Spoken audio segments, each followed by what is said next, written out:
Martín Delgado, el Panín.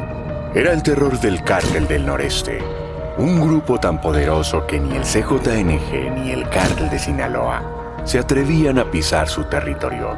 Sus habilidades militares y brutalidad lo convirtieron en uno de los sicarios más temidos del mundo. Pero algo cambió.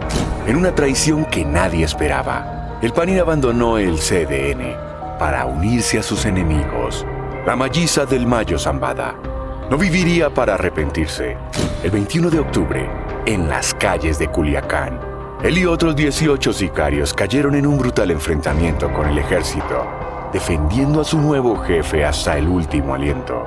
Esta es la historia de cómo la lealtad en el narco puede ser tu boleto directo a la muerte. El 21 de octubre, en Plan de Oriente, Sinaloa, Martín Delgado, alias el Panín, enfrentaba su última madrugada, un destino que él mismo había forjado al cambiar de bando en el mundo del narco, pasando del temido Cártel del Noroeste a las filas de la Malliza. Ahora estaba ahí, fusil en mano, como uno de los 30 escoltas que protegían a Edwin Antonio, el Max, un objetivo prioritario para las autoridades mexicanas. La operación militar arrancó en la oscuridad. El ejército mexicano avanzaba con un objetivo claro: la captura de El Max, uno de los operadores más importantes de Ismael, el Mayo Zambada. Lo que siguió fue un enfrentamiento brutal que se extendería hasta la mañana siguiente. El Panín y sus compañeros no se rendirían fácilmente. El arsenal que portaban era impresionante: 4 ametralladoras, 17 armas largas, 5 pistolas y hasta un fusil Barrett, capaz de derribar aeronaves. Sumado a esto, 13 chalecos y 9 cascos balísticos completaban su equipamiento de guerra. Pero ni todo ese armamento sería suficiente. De los 30 escoltas que iniciaron la defensa, 19 cayeron en combate. Entre ellos, el Panín, quien mantuvo su posición hasta el último momento, defendiendo a un jefe por el que había traicionado toda su historia previa. El operativo no solo resultó en esas bajas significativas, sino que logró su objetivo principal: la captura de El Max. Ironías del destino. Este enfrentamiento ocurría precisamente en el día 44 de la guerra entre facciones del Cártel de Sinaloa, justo cuando los hijos del Chapo Guzmán buscaban un acuerdo con la justicia estadounidense que podría comprometer a El Mayo Zambada. Esa madrugada, mientras las balas volaban en Plan de Oriente, nadie imaginaba que la caída del Panín cerraría un ciclo que había comenzado años atrás en las calles de Nuevo Laredo, donde se forjó como uno de los sicarios más temidos del CDN, una organización que ni el CJNG ni el Cártel de Sinaloa se atrevían a enfrentar en su territorio. Los vehículos abandonados, las armas decomisadas y los cuerpos sin vida quedaron como testigos mudos de un enfrentamiento que marcaría otro capítulo sangriento en la historia del narcotráfico mexicano. El ejército había asestado un golpe significativo, pero la guerra estaba lejos de terminar. Para entender el poder que llegó a tener el Panín, hay que regresar a 2015, cuando los Zetas comenzaron a fragmentarse. De ese caos surgió el Cártel del Noroeste, un grupo que heredó lo peor de sus antecesores: la disciplina militar y una brutalidad que hacía temblar hasta los cárteles más poderosos. El CDN no era un cártel cualquiera. Sus fundadores venían directamente de las fuerzas especiales del ejército mexicano. Y esa preocupación militar se notaba en cada aspecto de su organización. Establecieron su base en Nuevo Laredo, Tamaulipas, una ciudad fronteriza de 636,000 habitantes, que se convirtió en su fortaleza impenetrable. Ni el CJNG ni el Cártel de Sinaloa se atrevían a meter las narices ahí. En ese ambiente de terror controlado, fue donde Martín Delgado, el Panín, comenzó a forjar su nombre. No era solo otro gatillero más, sino que llegó a controlar el brazo armado de una organización que tenía en jaque a las autoridades. La cosa era tan seria que ni la Policía Federal se atrevía a patrullar las calles de Nuevo Laredo. Y es que el CDN operaba diferente. Eliminaron el concepto tradicional de plaza y establecieron un sistema militar de comandantes por zonas. Tenían halcones vigilando cada esquina, estacas, grupos armados, patrullando día y noche, y comandantes controlando territorios específicos. Todo un ejército criminal perfectamente estructurado. La tropa del infierno, el brazo armado donde el Panín se desenvolvía, no se andaba con medias tintas. Su primer golpe fuerte fue en marzo de 2018, cuando atacaron a la Marina en plena carretera. 6 elementos heridos y un capitán muerto. El mensaje era claro: ni las fuerzas especiales estaban a salvo en su territorio. El control del CDN sobre Nuevo Laredo era absoluto. Imponían sus propias leyes, prohibían robos, asaltos y hasta el consumo de drogas en las calles. Cualquier criminal independiente que no siguiera estas reglas terminaba pagando las consecuencias y no precisamente con una multa. Su armamento no se quedaba atrás. La mayoría venía directo de armerías en Arizona y Texas, convirtiendo a sus sicarios en verdaderos ejércitos privados. Este poder de fuego, sumado a su estructura militar, los posicionó como la tercera organización criminal más importante de México, solo por debajo del CJNG y el Cártel de Sinaloa. Fue en 2019. El CDN ya estaba expandiéndose hacia Monterrey, territorio del Cártel del Golfo. Los números no mienten. En Nuevo León, los asesinatos de policías aumentaron un 162% entre 2018 y 2023. De 8 agentes caídos pasaron a 21 en solo 5 años. Y no eran crímenes pasionales ni ajustes personales. Era el CDN marcando territorio. Fue en medio de toda esta violencia donde el Panín se ganó su reputación. No era casualidad que terminara como escolta de alto nivel en el Cártel de Sinaloa. El tipo sabía lo que hacía, y lo hacía tan bien que hasta le compusieron un corrido. Aunque, como veremos más adelante, ni toda esa experiencia lo salvaría de su destino final. Hace aproximadamente un año, el Panín tomó una decisión que cambiaría y eventualmente terminaría con su vida: dejar el CDN para unirse a la Malliza, la facción de Ismael, el Mayo Zambada. En el mundo del narco, cambiar de bando es prácticamente un boleto sin regreso. Y el Panín lo sabía perfectamente. La jugada era arriesgada. Por un lado, dejaba atrás una organización donde era prácticamente intocable, donde controlaba operaciones en una plaza que ni el CJNG se atrevía a disputar. Por el otro, se unía a una de las facciones más poderosas del Cártel de Sinaloa, bajo el mundo de uno de los capos más experimentados de México. El cambio no fue discreto. De la noche a la mañana, el Panín pasó a ser el escolta personal de Edwin Antonio, el Max, líder de los Arzate, una célula del Cártel de Sinaloa conocida por su contundencia en Baja California. No era cualquier posición. Se convirtió en el protector de un objetivo prioritario para las autoridades mexicanas. La confianza que el Max depositó en él no era casual. El Panín traía consigo años de experiencia en operaciones de alto riesgo y un conocimiento profundo de tácticas militares heredadas de su tiempo en el CDN. Para la Malliza, era como recibir a un general experimentado en sus filas. Y mientras el Panín se adaptaba a su nueva vida en el Cártel de Sinaloa, su historia tomaba un giro casi poético. En mayo de 2023, los cantantes Tony Aguirre y Abraham Vázquez lanzaron un corrido en su honor. La letra no hablaba de amor ni de éxitos empresariales, sino de balas, traiciones y la constante cercanía de la muerte. El corrido retrataba la filosofía de vida del Panín. La muerte llega sin avisar, decía una línea, como si fuera un presagio de lo que vendría meses después. La canción enfatizaba valores como la lealtad y el honor, una ironía considerando que el protagonista terminaría traicionando al grupo, al que juraba lealtad en esas mismas letras. Lo más revelador del corrido era su jerarquía de prioridades. Primero el dinero, después el poder, luego el respeto y al final las mujeres. Una filosofía cruda pero honesta de la vida en el narco. Entre versos, mencionaba a varios compañeros, incluido el Max, el mismo jefe por el que eventualmente daría la vida. Pero la vida real no era un corrido. Y la lealtad en el narcotráfico dura lo que dura la conveniencia. El Panín había apostado fuerte por su cambio de bando. Y aunque por un tiempo pareció que la jugada le había salido bien, el destino tenía otros planes. La muerte que tanto mencionaba en sus canciones finalmente lo encontraría, no en las calles de Nuevo Laredo donde forjó su nombre, sino en Culiacán, defendiendo a su nuevo jefe. Culiacán estaba que ardía. Era el día 44 de una guerra entre facciones del Cártel de Sinaloa. que tenía en la ciudad en vilo. La tensión se había disparado cuando se supo que los hijos del Chapo Guzmán buscaban un acuerdo con la justicia estadounidense. Un acuerdo que podría comprometer a El Mayo Zambada. En este ambiente explosivo, el ejército mexicano preparaba uno de sus operativos más ambiciosos: la captura de El Max, uno de los operadores clave del Mayo.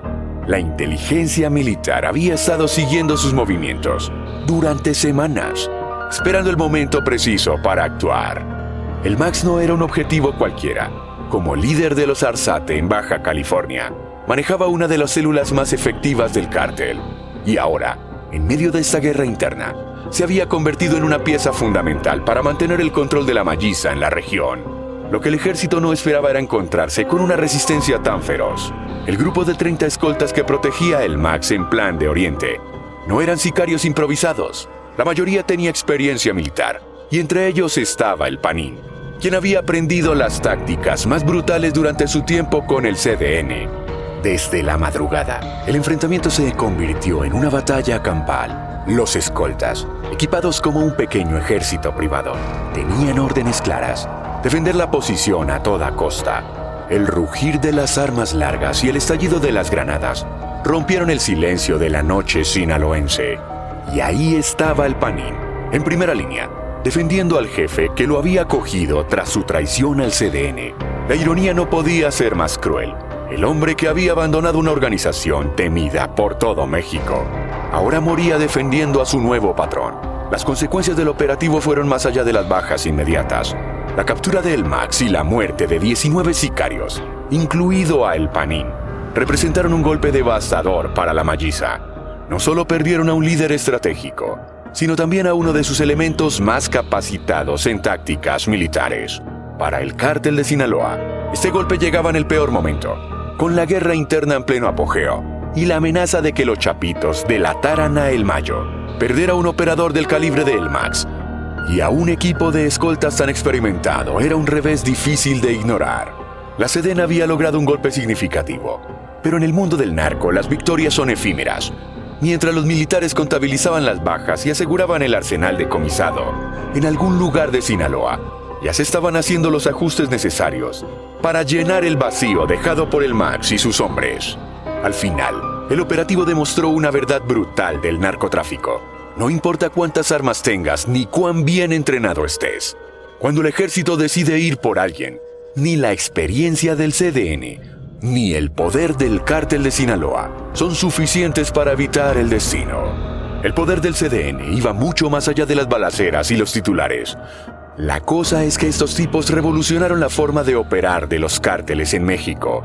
Mientras otros grupos peleaban por plazas, el CDN estableció un sistema más parecido a una corporación militar que a una banda criminal. Nuevo Laredo era solo el principio. Para 2019, ya estaban metiendo las manos en Monterrey, y no de manera discreta. La expansión fue tan agresiva que hasta atacaron el consulado de Estados Unidos en Nuevo Laredo. El mensaje era claro: ni las instituciones internacionales estaban a salvo en su territorio. Y bueno, la estructura del CDN era única. Juan Francisco Treviño la diseñó basándose en su experiencia militar. En la base estaban los halcones, chavos en la esquina reportando cualquier movimiento sospechoso. Arriba de ellos, las estacas, grupos armados que patrullaban las calles como si fueran el ejército oficial de la ciudad. Los comandantes eran otra historia. No controlaban plazas como otros cárteles, sino zonas específicas, hasta el nivel de colonias. Cada comandante era responsable de su área, y la rotación era constante. ¿La razón? Estos mandos eran los primeros en caer, ya fuera por las autoridades o por grupos rivales. La tropa del infierno, el brazo armado donde el Panín se hizo nombre, no se andaba con juegos. En 2018, retaron directamente al gobierno federal con un manual de operaciones que detallaba cómo enfrentar operativos militares. La audacia llegó a tal punto que hasta difundieron videos amenazando al mismo Mencho del CJNG. Pero lo más cabrón era su control sobre la población. En Nuevo Laredo, imponían sus propias leyes. Prohibido robar, prohibido asaltar carros, prohibido vender droga en la calle. Aunque el narcomenudeo seguía, pero bajo sus términos. Los que no obedecían, bueno, digamos que las consecuencias eran brutales. Los números hablan por sí solos. En Nuevo León, donde expandieron su control, los asesinatos de policía se dispararon. Fernando Escobar, investigador de la causa en común, documentó un aumento del 162% en muertes de agentes entre 2018 y 2023. Y no eran crímenes pasionales. Era el CDN marcando territorio. La herencia de los Zetas se notaba en cada operación. Victoria Dittmar, investigadora de Inside Crime, lo explicaba así. El CDN guardó lo peor del entrenamiento militar de sus fundadores. Cada ataque, cada emboscada, cada operativo tenía el sello de las fuerzas especiales, pero sin las restricciones de la ley. Esta era la escuela donde el Panín se formó, las tácticas que aprendió ahí, la disciplina militar, la brutalidad característica. Todo eso lo llevó consigo cuando se cambió al cártel de Sinaloa. Y aunque al final esas habilidades no lo salvaron, dejaron claro por qué el CDN sigue siendo uno de los grupos más temidos de México. La operación para capturar a El Max no fue un operativo improvisado. El ejército había estado siguiendo sus movimientos durante semanas, estudiando sus rutinas, identificando a su círculo cercano. Plan de Oriente se había convertido en el punto focal de la inteligencia militar, que sabía que ahí encontrarían a uno de los operadores más importantes del Mayo Zambada. Lo que nadie esperaba era la magnitud de la resistencia. Los escoltas del Max no solo estaban bien armados, estaban preparados para la guerra. Entre ellos, el Panín había aplicado las tácticas aprendidas en el CDN. Posiciones estratégicas, rutas de escape planeadas, puntos de control establecidos. La experiencia militar heredada de los Zetas ahora servía para proteger a un líder del cártel de Sinaloa. La batalla comenzó en la madrugada. El silencio de Plan de Oriente se rompió con el estruendo de las armas largas. Los militares encontraron una resistencia feroz. Ráfagas de fusiles Barrett capaces de derribar aeronaves, francotiradores en puntos estratégicos y escoltas dispuestos a todo por proteger a su jefe. El Panín estaba en su elemento. Las tácticas que había perfeccionado en Nuevo Laredo ahora se desplegaban en las calles de Culiacán. La diferencia era que esta vez se enfrentaba a un enemigo que conocía cada uno de sus movimientos. El ejército mexicano había estudiado bien al CDN, y ahora esos conocimientos se volvían contra uno de sus exoperadores más letales. La batalla se extendió durante horas. Los vecinos de Plan de Oriente vivieron una noche de terror, escuchando el intercambio constante de disparos, las explosiones de granadas, el rugir de los vehículos militares. El operativo se convirtió en una verdadera zona de guerra urbana. Los números finales fueron contundentes. De los 30 escoltas que iniciaron la defensa, 19 cayeron en combate. El arsenal decomisado parecía más propio de un ejército que de un grupo criminal.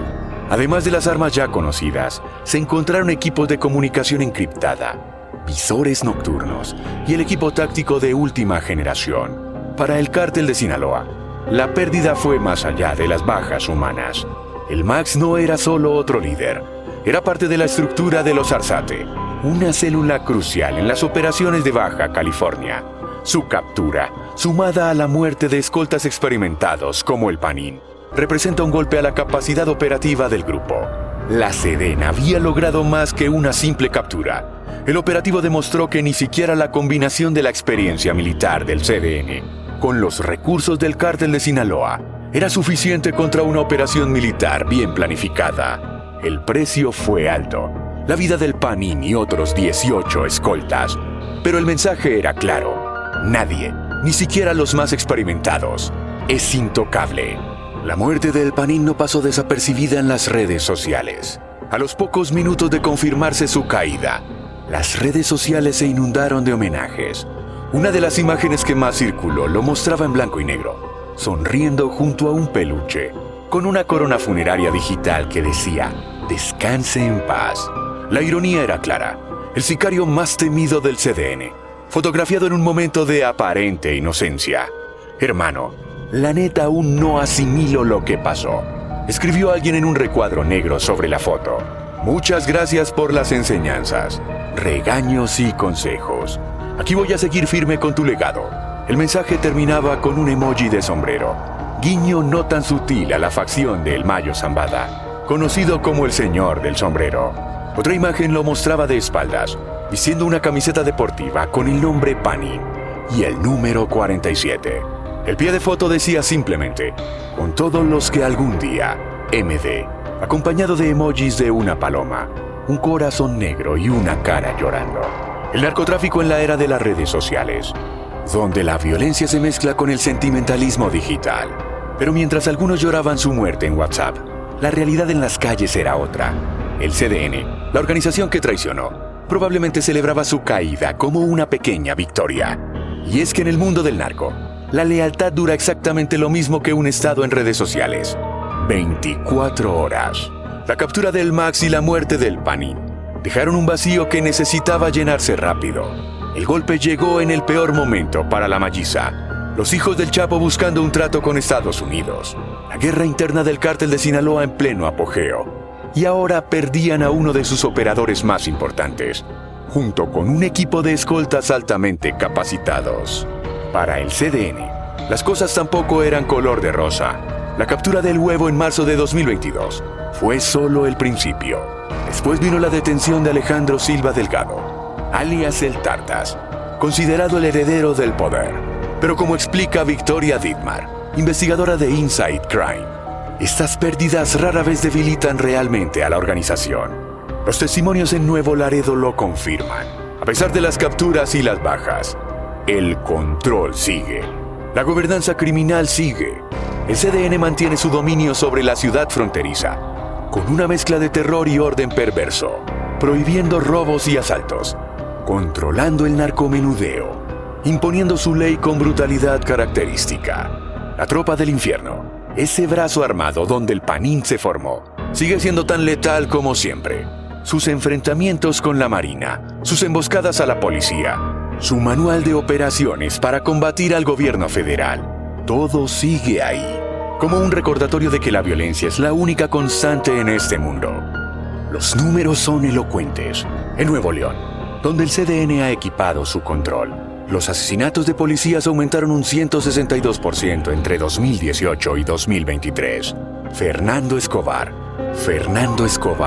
investigador de Causa en Común, reporta que de 8 agentes caídos pasaron a 21 en solo 5 años. La violencia no solo continúa, se intensifica. Y mientras tanto, en algún lugar de México, otro Panin está en formación. Otro sicario que cree poder jugar este juego y ganar. Otro militar desertor que pondrá sus habilidades al servicio del narco. Otro estratega que terminará siendo una estadística más en esta guerra sin fin. La historia de Martín Delgado, el Panin, quedará como un capítulo más en la violenta historia del narcotráfico mexicano. Sus hazañas sobreviven en un corrido, sus últimos momentos en estados de WhatsApp, su legado en la memoria de quienes lo conocieron. Pero al final, como todos en este negocio, fue solo una pieza más en un juego donde nadie es realmente indispensable. Porque en México, la violencia se ha vuelto parte del paisaje. Los casquillos se recogen, las manchas se lavan, los narcocorridos suenan en las calles, y la vida sigue su curso como si nada hubiera pasado. La única certeza es que mañana habrá más historias como esta para contar, más traiciones que documentar, más muertes que lamentar en las redes sociales.